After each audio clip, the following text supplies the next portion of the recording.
आज हम बात करने जा रहे हैं जीपर क्रीपर मूवी के बारे में। उम्मीद करती हूँ आप लोगों को इसके एक्सप्लेनेशन जरूर पसंद आएगी और पसंद आए तो प्लीज चैनल को सब्सक्राइब करना, वीडियो को लाइक करना, वीडियो को शेयर करना और वीडियो पे कमेंट्स करना बिल्कुल भी मत भूलिएगा। दोस्तों, मूवी की स्टार्टिंग में हमें डेरी और उसकी सिस्टर ट्रिस को दिखाया जाता है जो कॉलेज से घर जा रहे होते हैं। इस दौरान वो फ्लोरिडा नाम के टाउन से गुजर रहे होते हैं, तभी एक पुराना ट्रक उनकी गाड़ी पर पीछे से अटैक करने लगता है, जिस चीज से वो दोनों ही काफी डर जाते हैं। लेकिन साइड देने के बाद वो ट्रक वहाँ से चला जाता है। फिर जब वो आगे बढ़ते हैं तो देखते हैं कि वो ट्रक एक चर्च के पास खड़ा हुआ है, जिसमें से एक आदमी चादर में लिपटी हुई कोई चीज निकालकर पाइप की मदद से नीचे की तरफ फेंक देता है और ये चीज ट्रिस और डेरी दोनों ही देख लेते हैं। लेकिन उनके लिए डरने वाली बात तो ये थी कि वो आदमी भी उन दोनों को देख लेता है और उनका पीछा करने लगता है। हालांकि ट्रिस पुलिस को कॉल करने की कोशिश तो करती है, लेकिन फोन की बैटरी खत्म हो गई होती है, जिससे वो दोनों कोई भी रास्ता ना होने की वजह से बहुत ज्यादा घबरा जाते हैं। फिर वो आदमी उन दोनों को नुकसान पहुंचाने की कोशिश करता है, जिस वजह से उनकी गाड़ी का एक्सीडेंट होते होते बचता है।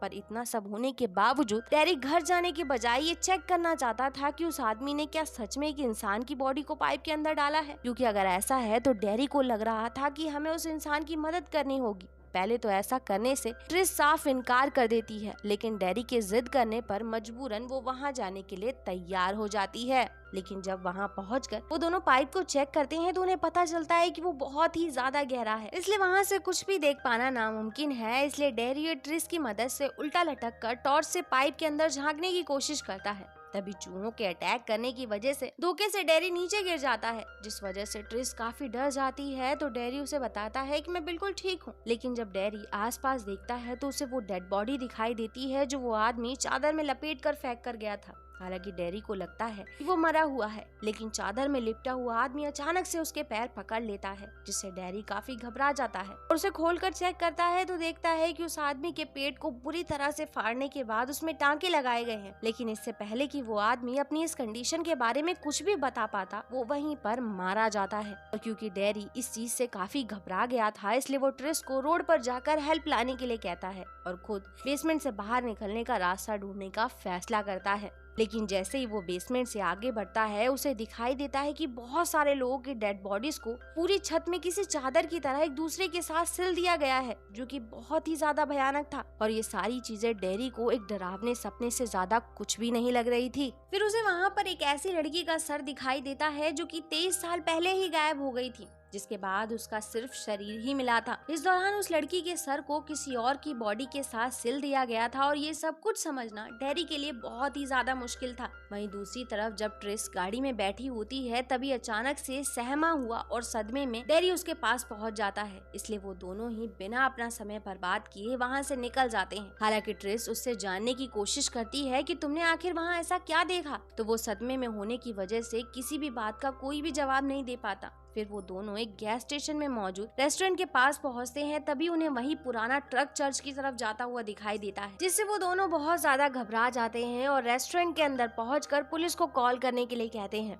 तभी वहाँ पर डेरी के पास एक लेडी का कॉल आता है, जिसे डेरी के बारे में सारी जानकारी थी, जो डेरी को बताती है कि तुमने जिस जगह को देखा वो कोई सपना नहीं बल्कि एक हकीकत है, पर वो सब कुछ करने वाला कोई इंसान नहीं बल्कि एक हैवान है, और क्योंकि अब उसने तुम्हारी खुशबू सूंघ ली है इसलिए वो तुम्हारा पीछा नहीं छोड़ेगा। फिर इन सब बातों को सुनकर डेरी बहुत ही ज्यादा घबरा जाता है और पुलिस के आने के बाद उन्हें सारी चीजें बताता है। लेकिन कहीं ना कहीं पुलिस को उन बच्चों की बातों पर विश्वास नहीं होता और वो पुलिस ऑफिसर कहता है कि अगर तुम्हें 23 साल पहले मरी हुई लड़की का सर मिला तो अब तक तो वो कंकाल में बदल चुका होगा, जिसे पहचानना नामुमकिन है। जिस बात पर डेरी कहता है कि अगर आपको मेरी बातों पर विश्वास नहीं है तो आप हमारे साथ चलकर उस जगह को देख सकते हो। इसलिए पुलिस ऑफिसर डेरी और ट्रिस के साथ वहाँ से चर्च के लिए निकल पड़ते हैं। लेकिन रास्ते में पुलिस ऑफिसर की गाड़ी पर वो शैतान अटैक कर देता है और ऑफिसर के सर को काट कर अलग कर देता है, जो कि आकर डेरी की गाड़ी पर गिरता है। ये देखकर ट्रिस और डेरी गाड़ी से बाहर निकल कर चेक करते हैं। हालांकि डेरी ट्रिस को आगे बढ़ने से मना करता है, लेकिन ट्रिस ऑफिसर का कटा हुआ सर देखकर बुरी तरह से बौखलाकर चिल्लाने लगती है। जिसके बाद पुलिस ऑफिसर की गाड़ी से वो शैतान निकलता है जो उस पुलिस ऑफिसर के कटे हुए सर को उठाकर उसकी जीभ नोचकर खाने लगता है। ये मंजर देखकर ट्रिस और डैरी कुछ भी नहीं समझ पाते और डर कर वहाँ से भागने का फैसला करते हैं। फिर वो लोग पुलिस को कॉल करने के लिए टाउन की एक लेडी के घर पहुंचते हैं, जो कि बातों से तो काफी अजीब लग रही थी, लेकिन इसके बावजूद जब उसे पता चलता है कि ट्रिस और डैरी मुसीबत में है तो वो उनकी मदद करने के लिए तैयार हो जाती है। तभी उसकी नजर उन दोनों का पीछा कर रहे उस दानव पर पड़ती है, जिसे वो लेडी शॉटगन से शूट करने की कोशिश करती है, लेकिन वो शैतान पलक झपकते ही उस लेडी के घर में पहुंच जाता है। इस वजह से उसे मारने के लिए वो लेडी फिर से अपने घर के अंदर जाती है, लेकिन वो शैतान उस लेडी को भी बहुत ही बेरहमी से मार देता है। इस दौरान हमें उस आदमी की या कह लो उस शैतान की झलक दिखाई जाती है, जो कि बहुत ही ज्यादा भयानक और घिनौना दिखाई दे रहा था, जिससे ट्रिस और डेरी वहां से निकलने की कोशिश करते हैं, लेकिन वो उनकी गाड़ी के सामने आ जाता है। इसलिए ट्रिस शैतान पर गाड़ी चढ़ाकर उसे मारने का डिसीजन लेती है और जब तक उस पर गाड़ी चढ़ाती है जब तक उसके बॉडी पार्ट्स अलग नहीं हो जाते, जिससे उन्हें लगता है कि वो मर चुका। इसलिए वो दोनों अपने पेरेंट्स को इन्फॉर्म करने के लिए पास के पुलिस स्टेशन में पहुंचते हैं।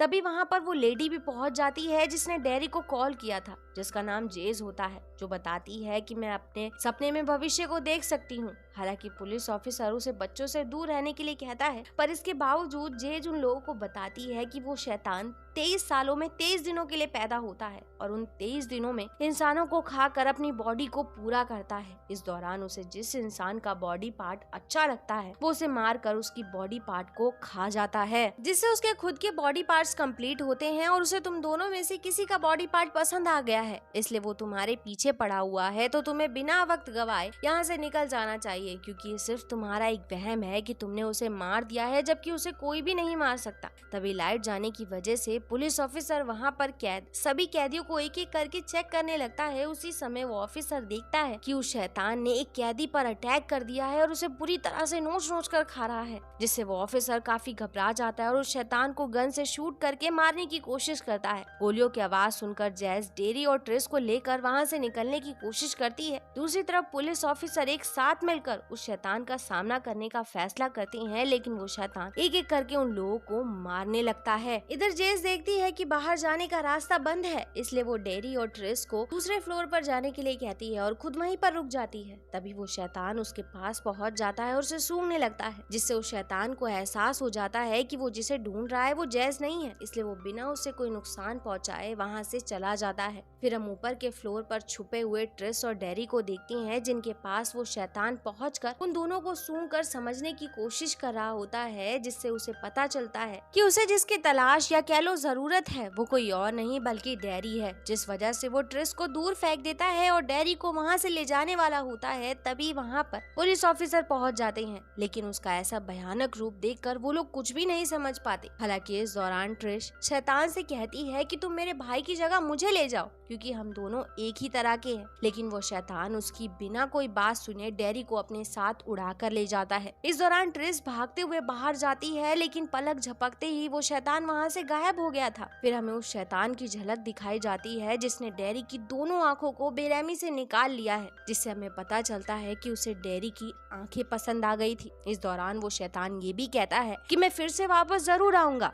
और इसी के साथ ये मूवी यहाँ खत्म हो जाती है। दोस्तों उम्मीद करती हूँ आप लोगों को इसकी एक्सप्लेनेशन और स्टोरी जरूर पसंद आई होगी, और पसंद आई हो तो प्लीज चैनल को सब्सक्राइब करना, वीडियो को लाइक करना, वीडियो को शेयर करना और वीडियो पे कमेंट्स करना बिल्कुल भी मत भूलिएगा। And thanks for coming and watching.